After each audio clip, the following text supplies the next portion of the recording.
Bonjour Jean-Paul Delevoye. Bonjour. Nous allons parler des retraites, mais d'abord un mot pour remettre votre casquette, ancienne casquette de médiateur de la République. Vous avez parfois dressé des états des lieux assez sombres de la société française. Je voudrais avoir votre réaction sur ce qui s'est passé hier à Bayonne avec un homme qui a ouvert le feu, faisant 2 blessés devant une mosquée. C'est le résultat des débats sur le voile ? Je ne sais pas s'il y a une relation de cause à effet, mais je vois bien monter depuis quelques années, j'avais dénoncé cela, ce que Bernanos appelait la coagulation des ressentiments et des haines. On voit bien que l'on est dans un moment où chacun se sent un peu humilié par une société qui, Bac plus 7, vous êtes payé au SMIC, vous êtes viré à 40 ans, vous avez une espèce d'arrogance du pouvoir, enfin, quel que soit le... Et ces sentiments d'humiliation créent une violence interne qui a tendance à se coaliser ou à se coaguler contre quelque chose, contre quelqu'un.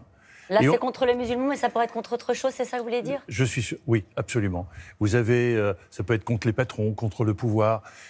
Moi, je suis très, très perturbé par cette capacité qu'il y a aujourd'hui à chacun de dépasser les limites, de se radicaliser et d'exprimer, non pas dans le respect de l'autre, mais dans l'agression de l'autre, sa propre survie. Ça veut dire qu'il n'y a pas de problème spécifique de la société française, des Français vis-à-vis de l'islam. Juste Bien sûr que si. ce sondage qui a été si. publié par l'IFOP dans le JDD ce week-end, 61% des Français pensent que l'islam est incompatible avec les valeurs de la société, ou encore 78% des Français qui considèrent que la laïcité est menacée. Que peut faire le politique avec ces chiffres-là ? Bien sûr, vous savez, moi, quand dans ma jeunesse, c'était les Polonais, les Polacs, Ouais. c'est le Polac. Ouais. Puis ensuite, c'était les Juifs. Puis ensuite, aujourd'hui, c'est les musulmans. Parce qu'il y a la perception pour nos concitoyens qu'il y a une perte d'identité. Et donc d'être agressé dans cette identité. Et donc il nous faut reconstruire le droit à la différence, le respect de la différence et le fait de pouvoir créer un bien commun dans lequel les musulmans, les juifs apportent par leur complémentarité un souffle à la nation. Mais ça veut dire qu'il faut éviter les débats sur le voile, par exemple ? Pas du tout. Non ? Il faut au contraire. Je pense qu'on a peut-être trop souffert d'avoir occulté un certain nombre de débats. Et quand on ouvre débat aujourd'hui, on est dans la confrontation d'arguments et un débat qui consiste à terrasser celui qui ne pense pas comme vous et non pas s'enrichir de celui qui ne pense pas comme vous.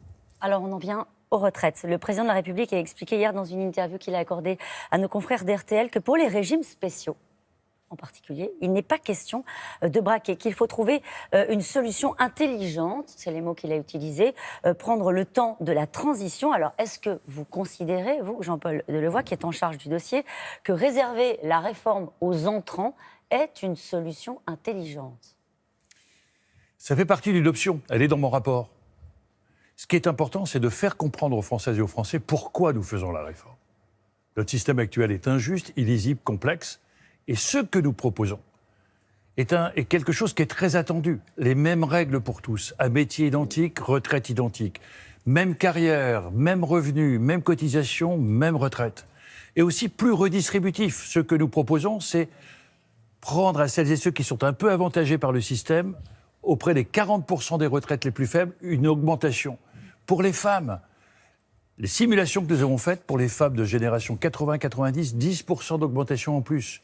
Vous avez 3 millions de femmes aujourd'hui qui ont une majoration pour enfants. Avec le système que nous proposons, de 3 millions, nous passons à 8 millions de femmes. Mais il va falloir, pour arriver peut-être à cette réforme, passer par la cage régimes spéciaux. Comment est-ce qu'on peut traiter ce sujet-là ? Encore une fois, je reviens sur ce qu'on appelle la clause grand-père.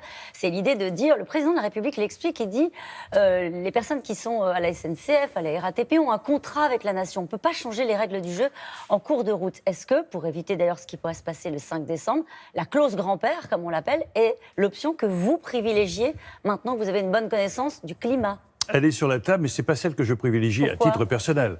Parce que je crois que ce que l'on fait pour les uns, il faut le faire pour les autres. Et quand vous parlez de revisiter le contrat avec la nation, c'est pour l'ensemble de la fonction publique. Et c'est au contraire une opportunité. Nous disons aux enseignants, et le président de la République lui-même l'a dit, si nous appliquons brutalement le système tel que nous l'avons conçu, c'est une injustice pour les enseignants. Donc il faut mettre des mesures d'accompagnement pour pouvoir faire en sorte qu'il y ait un nouveau contrat pour les enseignants, avec une revalorisation de leur rémunération et peut-être aussi une réflexion sur la fonction. Et donc aujourd'hui, c'est l'ensemble de la société qui est concernée. Comment on se comporte avec les 70% des salariés du privé ? comment on se comporte avec les 10% d'indépendants, et il y a un chemin pour chaque profession, pour chaque statut, y compris pour les régimes spéciaux. Ça veut dire qu'il y aura des contreparties pour tous, c'est ça que Si j'entends pour la grève du 5, oui. que c'est un moyen de faire en sorte que le système universel ne se mette pas en place, ça je ne l'entends pas. Car le système universel, c'est pour nos enfants, pour l'avenir du pays, et c'est un pacte de cohésion de la nation. Vous ne plierez pas, c'est ça que vous expliquez. Pardon ? Vous ne plierez pas, c'est ça qu'on comprend aussi. Non, je n'entends pas la raison de cette grève si c'est pour s'opposer à l'application d'un régime universel qui aujourd'hui est un rendez-vous important pour l'histoire. Et si c'est pour défendre les régimes spéciaux ? Si c'est pour dire nous avons un contrat et nous estimons qu'il y a une rupture de contrat avec une perception de souffrance par rapport à cela, je leur dis j'entends cela. Ça peut s'entendre.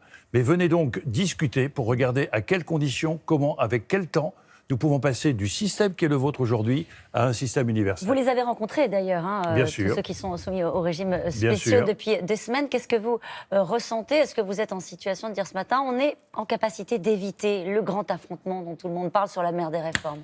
Je crois, ne faisons pas d'illusions, la grève aura lieu.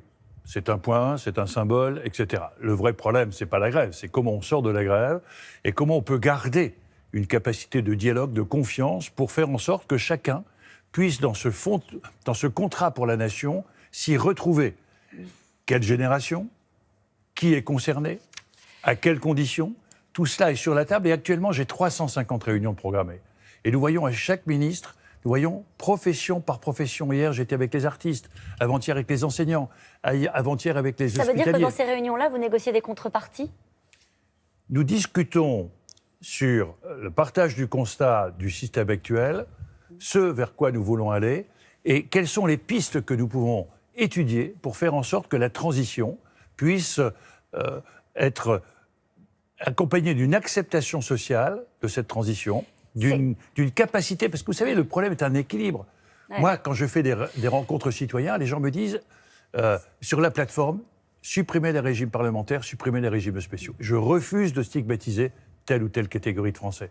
Mais je dis, attention, vous ne pouvez pas camper sur ce qui, à tort ou à raison, apparaît comme un privilège. Il ne peut pas y avoir d'un côté celles et ceux qui semblent camper sur des situations acquises et d'autres qui ont besoin de cette solidarité, de cette justice. Vous allez rencontrer Philippe Martinez aujourd'hui. Oui. Qu'est-ce que vous attendez de cette rencontre ? Comme toujours, une rencontre enrichissante. Moi, je garde des dialogues avec chacun. Je respecte M. Martinez. M. Martinez n'est pas du tout favorable à la réforme. Savez-vous, Madame Roux, qui a créé le premier régime à points en 1947 ? La CGT. Qui a présidé pendant 60 ans un régime à points à Agirc-Arrco ? FO. Et donc, on voit bien que je dis à M. Martinez, comment imaginer un seul instant qu'une centrale qui prône le collectivisme soit à ce point de dire « nous défendons des spécificités qui sont tout sauf l'universalité ». Bon, ça va être tendu, votre réunion aujourd'hui avec Philippe Martinez. Juste un mot quand même sur la SNCF. Vous allez recevoir avec le ministre des Transports les représentants des cheminots, je crois que c'est jeudi, pour parler aussi, et en particulier du dossier des retraites. Le climat s'est tendu ces derniers jours à la SNCF. Le dialogue social, semble-t-il, est à l'arrêt. C'est la réforme des retraites qui est à l'origine de la colère ? Je crois qu'il y a d'autres choses. Je vois que la base